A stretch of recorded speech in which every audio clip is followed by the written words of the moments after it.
आज तो हमारे आंकड़े हैं ना कि हमारा हर 5वां बच्चा कुपोषित है। तो उनसे मैंने पूछा, मैंने कहा आपने क्या सोचा था, क्यों रिजर्व की सीट्स महिलाओं के लिए पंचायत में?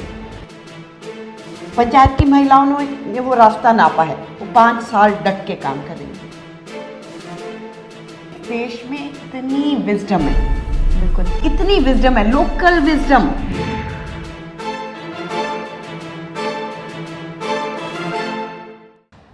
तिहत्तरवां संविधान संशोधन पंचायत राज में महिलाओं की उपस्थिति में सुधार तो लाया, लेकिन यहाँ से महिलाएं विधानसभा या संसद तक क्यों नहीं पहुँच पाई? पंचायती राज में बाकायदा जब कुछ राज्यों में महिलाओं की उपस्थिति 50% भी कर दी गई, उसके बावजूद भी संसद और विधानसभाओं की सीढ़ियां महिलाएं क्यों नहीं चढ़ पाई? इस पर चर्चा करने के लिए हमारे साथ बेहद खास मेहमान मौजूद हैं। हमारे साथ मौजूद हैं रीटा सरीन जी, जो कि कंट्री हेड हैं द हंगर प्रोजेक्ट की। बहुत बहुत स्वागत है रीटा सरीन जी आपका हमारे कार्यक्रम में। शुक्रिया। रीटा जी, जैसे कि आपका संस्थान कई सालों से महिलाओं की लीडरशिप पे पंचायत राज में काम कर रहा है, तो आपने इतने सालों में ये ऑब्ज़र्व किया होगा, ये देखा होगा कि महिलाओं की उपस्थिति पंचायत राज में कैसी है, किस तरह के चैलेंजेस का सामना वो कर रही हैं। तो सबसे पहले, जैसा कि मैंने इंट्रोडक्शन में कहा कि पंचायत राज में इतनी अच्छी उपस्थिति के बावजूद अब तो कई राज्यों में 50% महिलाएं हैं जिनके लिए आरक्षित हैं सीटें 50%। उसके बावजूद हमारी विधानसभाओं में और संसद में महिलाओं के प्रतिनिधित्व में ये क्यों ट्रांसलेट नहीं हो पाया? पहले तो ये कहना चाहूँगी कि हम पिछले कोई 18 साल से महिलाओं के साथ काम कर रहे हैं जी, और पंचायत में चयनित महिलाओं के साथ काम कर रहे हैं 6 राज्यों में जी। बिहार में, मध्य प्रदेश में, राजस्थान में, उत्तराखंड में, उड़ीसा में और कर्नाटका में जी। और मुझे याद है कि जब 2001 में हमने पहली ट्रेनिंग महिलाओं की पोखरान में की थी, तो उस वक्त हमें महिलाएं ढूंढनी पड़ती थी जी, कि एक ट्रेनिंग में कम से कम 30 महिलाएं हम होनी चाहिए जी। तो हम लोगों को फील्ड में पार्टनर ढूंढना, महिलाओं को ढूंढना और उनकी ट्रेनिंग करना एक बहुत बड़ा प्रोजेक्ट था। जैसे जी।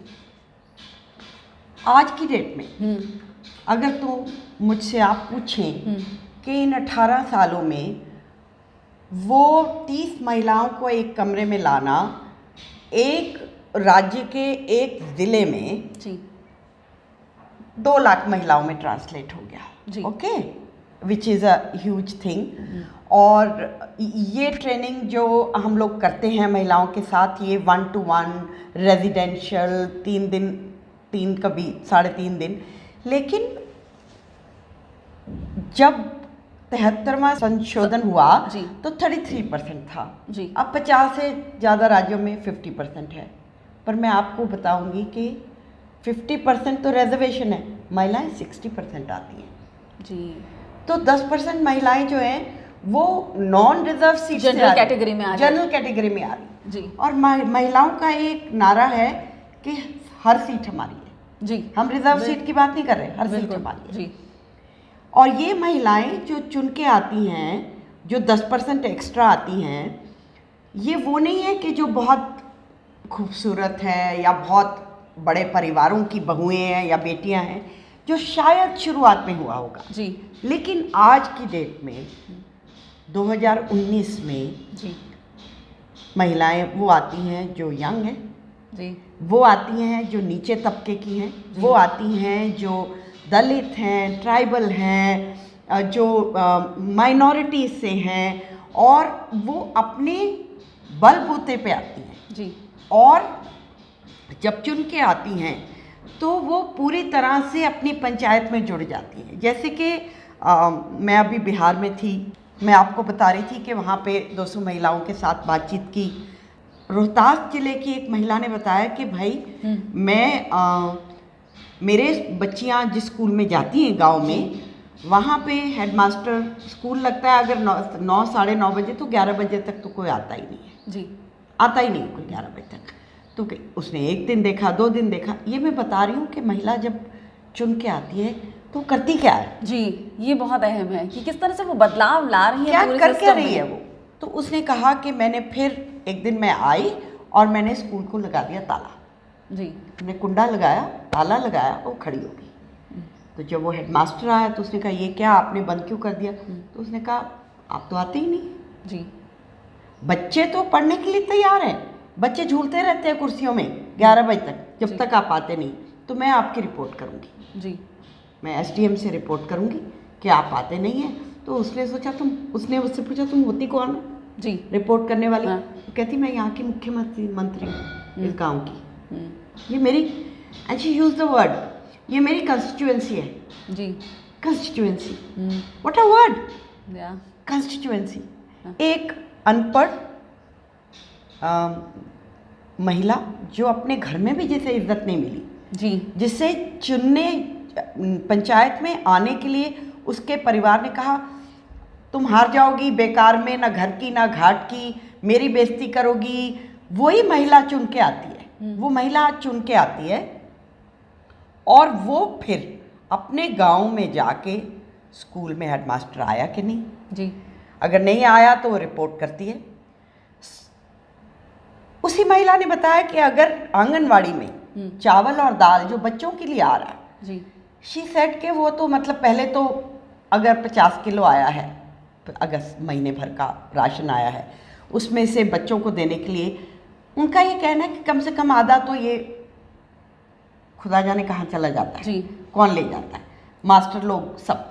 तो फिर वो महिला वो उसको देखती है कि ये बच्चों को मिलता है, साफ़ हो चावल, साफ़ हो दाल, गरम हो पकी हुई, बच्चों को मिले, टीचर या मास्टरों के घरों में ना जाए।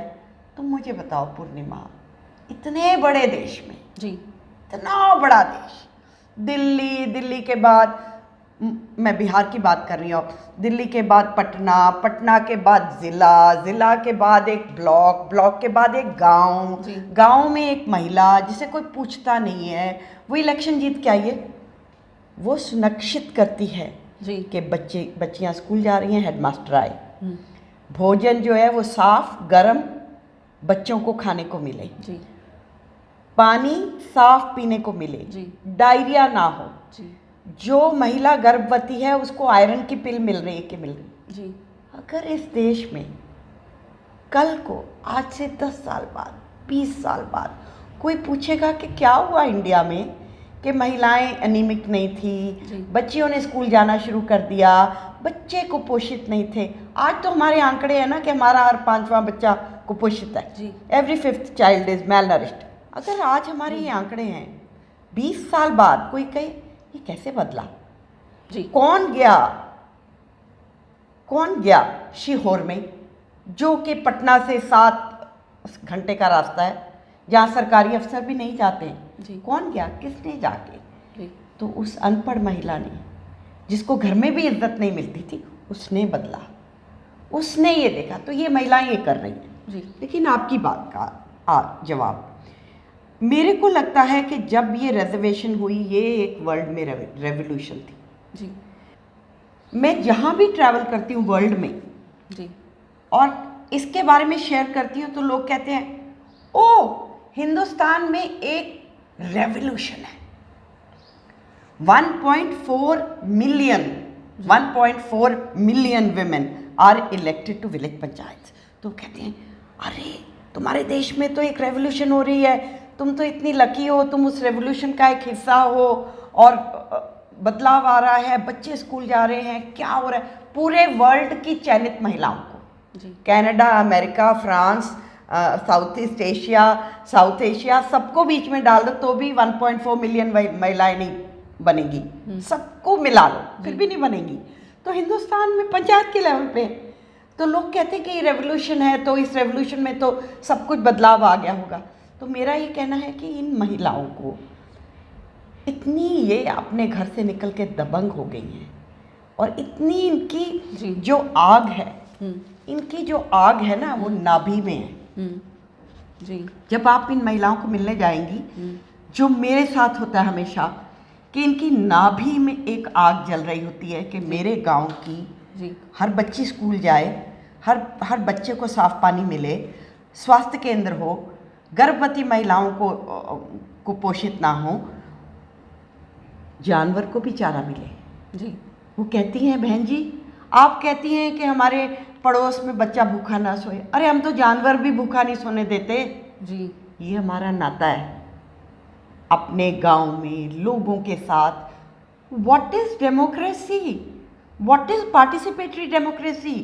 क्या है जहाँ पे पॉलिटिकल लीडरशिप, जी। जहाँ आप अपनी कंस्टिट्यूएंसी को देख के अपनी कंस्टिट्यूएंसी को भुखमरी, पीड़ित लोगों को, माइनॉरिटीज़ को, हर एक को उठाते हैं और एक नए लेवल पे ले जाते हैं अगर आप उन्हें, तो ये तो इतना ह्यूज काम है जो देश में विजिबल भी नहीं है। बहुत कम लोग इसके बारे में लिखते हैं। हम इसके ऊपर काम कर रहे हैं, इसके बारे में लिख रहे हैं, इसके आंकड़े हैं।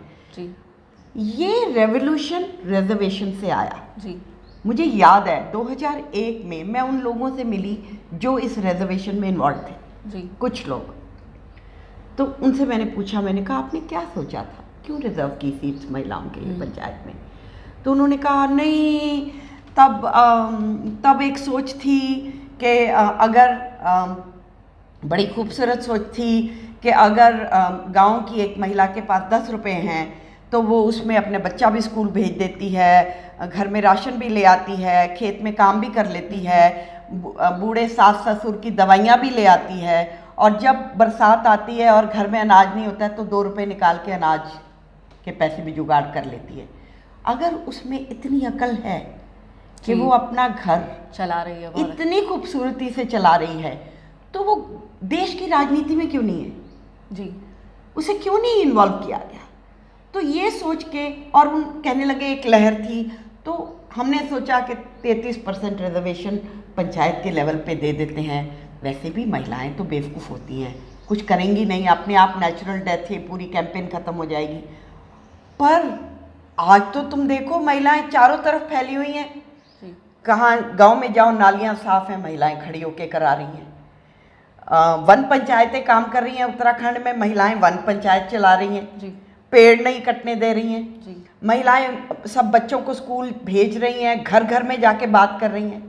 आज की डेट में हम लोग महिलाओं के साथ जुड़ के, वो जो किशोरी बालिकाएं हैं 12 से 18 साल की, उनके साथ महिलाओं को जोड़ के काम कर रहे हैं ताकि वो भावी पॉलिटिकल लीडर्स बने, एक रास्ता नापे।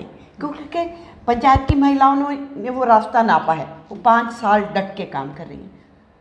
वापस आपके सवाल पे कि वो ऊपर के लेवल पे क्यों नहीं जाती हैं, संसद में नहीं आती हैं, असेंबलीज में नहीं आती हैं। एक तो बात ये है कि उन लेवल पे जाने के लिए इतने चैलेंजेस हैं महिलाओं के सामने।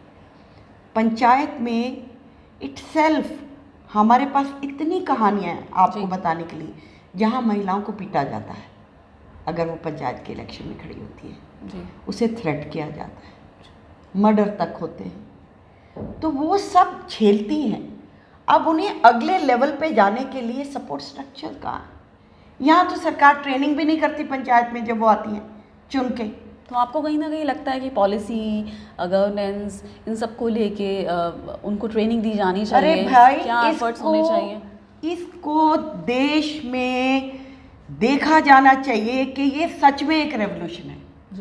इसी रेवोल्यूशन को अगर हम नेक्स्ट लेवल पे लेके जाएंगे, कैन यू इमेजिन अगर यही महिला जो कि हेडमास्टर को लॉक कर देती है बाहर, यही महिला अगर पार्लियामेंट में बैठे तो वो क्या करेगी? उसका जो तवज्जो होगा ना वो लोगों पे है, क्योंकि वो नीचे से उठ के जब ऊपर आएगी तो वो सारे सिस्टम को समझते हुए आएगी। वो पूरे उसने कुपोषित बच्चों को देखा है, उसने अपने गांव में बिजली कभी नहीं होती है, बच्चे अंधेरे में पड़ते देखे हैं, उसने पानी साफ नहीं है, डायरिया से बच्चों को मरते हुए, बीमार होते हुए देखा है। वो सब कुछ देख के आई है। वो किसी की बहू बेटी पार्लियामेंट में नहीं बैठी हुई। ये एक फर्क है, वो बहुत फर्क, क्या यही फर्क है, एक नहीं यही फर्क है कि वो पूरे इस चीज़ को झेलती हुई, और वो कहती हैं कि बहन जी अगर हम पार्लियामेंट में चली जाएंगी ना तो इस देश में एक बच्चा भी भूखा नहीं रहेगा। इस देश में एक बच्ची भी की भी भ्रूण हत्या नहीं होने देंगे। जी। आज ये नारे हैं, भ्रूण हत्या मत करो, लड़कियों को मत मारो, बेटी बढ़ाओ बेटी, these are very very good gestures. जी। लेकिन इन जेस्चर्स को रियलिटी बनाना, इनको सच्चाई करने के लिए लीडर्स चाहिए। आप जिस लीडर की बात कर रही हैं, जिस तरह की आपने क्वालिटीज़ देखी, बहुत सारी इन महिलाओं में आपने क्वालिटीज़ जो देखी होंगी जो कि लीडर में होनी चाहिए, कुछ आप हमें हमारे साथ वो शेयर करें। इनकी एक बड़ी सिंपल, इन महिलाओं का एक बहुत ही सिंपल नारा है या अपना मंत्र है, मूल मंत्र है। मूल मंत्र इनका क्या है कि हमारी जो अपनी कंस्टिट्यूएंसी है उसमें जब हम ट्रेनिंग करते हैं, हमारी ट्रेनिंग में महिलाएं बैठ के अपने गांव का नक्शा बनाती हैं। जी। हाँ, वो एक पूरा सत्र होता है आधे दिन का। तो वो जब वो नक्शा बनाती हैं तो वो इतनी खूबसूरत, पढ़ी लिखी तो है नहीं जी, तो वो, लेकिन उनको सबको आता है, बहुत खूबसूरत एक स्किल है, लोकल आर्ट्स है। जी। इस देश में इतनी विजडम है, बिल्कुल इतनी विजडम है, लोकल विजडम। तो वो बैठती हैं, तो जब नक्शे बनाती हैं वो कहती हैं अच्छा बहन जी यहाँ पे ना जो कुआं है ये ऊंचे की जाति के वहाँ पे है, यहाँ छोटी जाति की महिलाएं उस कुएं से पानी नहीं लेती हैं, तो हैंडपम्प कहाँ लगेगा। जी। इनको मालूम है। फिर वो बात करती हैं कि बहन जी अगर स्कूल बनाना है, राजस्थान में एक मैं पंचायत की मीटिंग में एज ऑब्जर्वर बैठी हुई थी, तो पंचायत की ट्रेनिंग चल रही थी, आदमी भी थे महिलाएं भी थी, तो वो कहने लगे कि 10वीं तक स्कूल है गांव के बीचों बीच, जो लड़के लड़कियां पढ़ते हैं। 10वीं के बाद जो हाई स्कूल होगा वो गांव के बाहर बनेगा और लड़कियां फिर वो 2-3 साल लग जाएंगे, लड़कियां फिर उस स्कूल में आगे पढ़ने जा सकती हैं, लेकिन यहाँ ये स्कूल फिर हाई स्कूल लड़कों के लिए। जी। तो महिलाएं पहले तो 2 मिनट चुप रही, पंचायत की ट्रेंड महिलाएं, हंगर प्रोजेक्ट में ट्रेनिंग की हुई थी उनकी, पहले तो चुप रही, थोड़ा घूंघट भी था, हटा के एक कहती है क्यों 3 साल लग जाएंगे हाई स्कूल बनने में, और फिर बच्चियां पैदल चल के वहाँ जाएंगी, रास्ते में उन्हें लड़के छेड़ेंगे, सिक्योरिटी उनकी होगी नहीं, तो ये स्कूल गांव के बीचों बीच है, इसे लड़कियों को दे दो, 3 साल के बाद लड़के चले जाएंगे हाई स्कूल में। तो वो जो पंचायत का प्रधान था, वो आदमी था, तो कहने लगा नहीं फिर लड़कों का 2 साल खराब हो जाएंगे। जी। तो पंचायत की महिला ने कहा हमारी बच्चियों की तो जिंदगियां बर्बाद हो चुकी हैं, अब 2 साल की बात करते हो। और पंचायत में बैठी हुई महिलाओं ने सिग्नेचर कराए उस रजिस्टर के ऊपर और कहा कि ये बीचों बीच गांव के स्कूल लड़कियों को दिया जाएगा, और ये हुआ। किसको पता है इस देश में, जी, किसको पता है इस देश में कि वो एक लीडर, ये संवेदनाएं भी हैं, उसमें लीडरशिप क्वालिटीज भी हैं, उसमें एडमिनिस्ट्रेशन के अच्छे स्किल्स भी हैं, उस और इतनी क्लैरिटी जी। कि लड़की क्यों 3 किलोमीटर पैदल चल के जाएगी जब स्कूल गांव के बीच में है, वो लड़की जाएगी। ये सोच, अभी हम लोग जेंडर पे बात करते हैं, लेकिन जेंडर के ऊपर बात करने के लिए उसे इम्प्लीमेंट भी करना पड़ता है ना। जब तक एक्शन नहीं होंगे, सच्चाई कहाँ है, एक्शन कहाँ है, नेक्स्ट स्टेप कहाँ है। बात करते हैं, सोच है, सोच बहुत बढ़िया है, लेकिन उस सोच को ये नेत्रियाँ ही कर रही हैं, आगे ये नेत्रियाँ लेके जा रही हैं। आज के 20 साल बाद तुम या तुम्हारी बेटी या तुम्हारे बच्चे तुमसे पूछेंगे कि पूर्णिमा ये किसने किया यार बदलाव, गांव में सब लड़कियां 12th पास हैं और अब पंचायत में 12th पास लड़कियां आ रही हैं, ना कि अनपढ़ 60 साल की औरत आ रही जो 2000 में आ रही थी। तो ये किसने किया, इन महिलाओं ने। ये ट्रांसफॉर्मेशन शब्द मैं यूज़ करूँगी, बदलाव भी नहीं, टोटल ट्रांसफॉर्मेशन, 360 डिग्री की बदलाव दिया। बदलाव जी, ये दिस इज लीडरशिप। और ये नहीं है कि एक खास उम्र की औरतें आ रही हैं पंचायत राज में, यंग लड़कियां तो आज शुरू की, जब पहले 2 सेट ऑफ 10 साल के इलेक्शन हुए संशोधन के बाद, उस टाइम पे वो माताएं जो कि लोकल लीडर्स थे, उनकी बहनें, क्यों करके समझ ही नहीं आई लोगों को जी। पंचायत की महिलाएं कहने लगी हमें तो पता ही नहीं, हम घर आए तो हमारे आदमी ने बोला ये सुरक्षित सीट है, इससे तुम्हें खड़ा किया, तुमको मिल गई। तो उस ज़माना था। आज की डेट के अगर तुम आंकड़े देखो तो 60% है यंग यूथ, अच्छा, पढ़ी लिखी, एकदम देर, मोबाइल फोन हाथ में जी, मैसेज भेज रही है। जी, सरकार की कौन कौन सी वो आई हैं योजनाएं हैं, implement किस कराना। योजना में इम्प्लीमेंट करना है, कहाँ पैसा आया, कहाँ खड़े होके मॉनिटरिंग करनी है। कम ऑन यार, रोंगटे खड़े हो जाते हैं इनको देख के। जी, फिर आपको लगता है कि ये देश में अपर लेवल पे क्यों नहीं इम्प्लीमेंट हो रहा, क्यों नहीं दिख रहा। इन्हीं को ऊपर आना है। हम लोग पूरी कोशिश करते हैं, महिलाओं के साथ बात भी करते हैं, लेकिन इन महिला, कैन यू इमेजिन कि जो महिला जिसको अपने घर में सपोर्ट नहीं मिलती, फिर गांव के जो कॉन्ट्रैक्टर्स हैं, मेल लीडर्स हैं, पेट्रियार्की है वहाँ पे, जी, पितृसत्ता है वहाँ की, वो उसे पनपने नहीं दे रही है। वो फिर भी लड़ रही है, जी, फिर भी जूझती है, डरती नहीं है। वो फिर भी ये सब कुछ कर रही है। कॉन्ट्रैक्टर जो वाटर पाइप ले कर रहा है तो उसे उसमें पैसे मिल रहे हैं, वो कहती नहीं हम कराएंगे। जी, तो वो शीज वो क्या कर रही, चैलेंज कर रही है जी, ढर्रे को। चैलेंज, आप मुझे बताओ कितनी महिलाएं पार्लियामेंट में ढर्रे को चैलेंज करती हैं? जी, नहीं करती हैं। क्यों? करके उनको हर हालत में लीडरशिप को बनाए रखना है। जी, ये महिलाएं उस रास्ते को नहीं नाप रही हैं, अभी तक नहीं नाप रही हैं। क्योंकि वहाँ तो वो इंटरनल पॉलिटिक्स को भी झेलती हैं अरे पार्टी भाई, की। जिसने वोट दिए ना, वो तुम्हारे साथ वाले घर में रह रहे हैं,